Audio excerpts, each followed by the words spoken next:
is Rob McFarland. I'm a co-founder of honeylove.org, a 501c3 nonprofit to conserve honeybees and to inspire and educate urban beekeepers.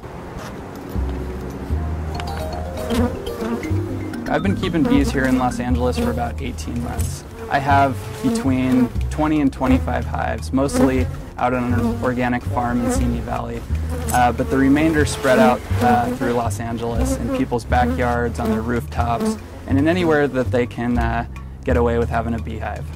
My wife and I got involved with honeybees and started Honey Love after a swarm of honeybees showed up in our backyard.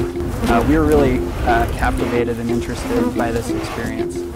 But quickly we realized that in order to save these guys, we were going to have to find a beekeeper that could give them a home. So that started us down this path of connecting with beekeepers around Los Angeles. And actually what we came to find out is that it's an activity that's not explicitly permitted in the city's ordinances. So we decided that we wanted to change that. And we started working on a grassroots level with our local community council to permit beekeeping within the city of Los Angeles. And we're well on our way to getting that legislation on the books. Since 2006, beekeepers started noticing that their hives were in real trouble.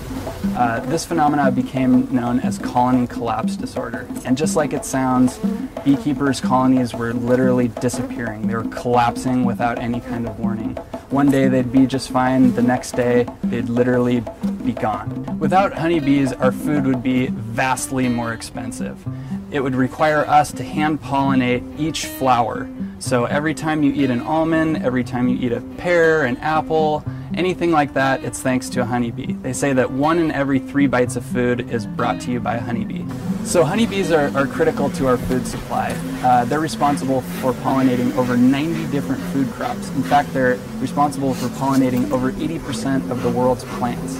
So without honeybees, we'd be in real trouble. So beekeeping is a great way to save money on your food costs. It really enables you to grow your own food. To grow your own food, of course, you'll need something to pollinate those crops, and there really is no better pollinator than the honeybee. The first thing that I tell people about getting started with beekeeping is join a bee club. You're going to need people to mentor you. The second step is educating yourself. This is not a hobby that you should just get into willy-nilly. You really need to do your homework and research. The third thing is to just do it.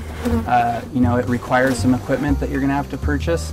My hope is that not that everyone becomes a beekeeper, but that everybody realizes the stake that they have in the future of the honeybee and does their part, whatever that is, to contribute to preserving the species.